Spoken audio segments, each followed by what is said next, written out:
Well, Jake, it's obviously been an interesting season for you individually as you've gotten back onto the field with your defense these last few weeks. Physically, how's it been getting back into the groove and getting back out there on Saturdays with your team? It's felt really good. I was itching to get back. I put in a lot of work in those weeks when I was gone to be able to finish out this year and help our team win. And it feels really good, and I'm ready to go back out again on Saturday. Forcing field goals rather than touchdowns has been an emphasis and a point of that defense that's been pretty successful, especially these last 2 weeks. Just speak to the importance of keeping teams to 3 versus 7.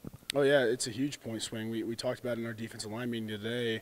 I think they had 6 field goals. So when you look at numbers-wise, that's 18 points. And then you got with the margin of touchdowns, it's 42. So that alone is a huge difference. And just to emphasize, being sturdy in the red zone, and just because you get there doesn't mean they're going to score. So working hard, just to not really care about how they got there, just a matter of how you finish. It's early on in game week, but as you prepare for the Old Oaken Bucket and rivalry and everything that goes along with this Purdue game, what's the mindset in the locker room of this team with 5 wins and 1 game left there in this regular season?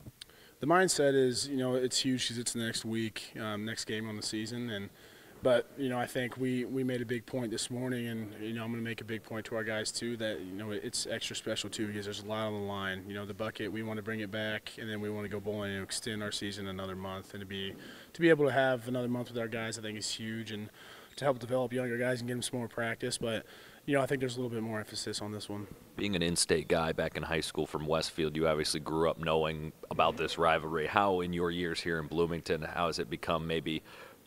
How do you view it differently? And now that you've been in so many of these bucket games, yeah, being in the fight is just completely different. It's something I look forward to every single year, and it's extra special to me. I have family ties on both sides that went to both schools, and growing up, I saw my brother there and thought I wanted to go there, and then the recruiting process came and kind of came back to my roots, and IU was extra special to me. So, just to be in that fight and go through this process year after year is awesome for me, and I really appreciate it. Early on in prep week, as we mentioned, but as you start to prepare for the Boilers schematically, what impresses you about what they do offensively?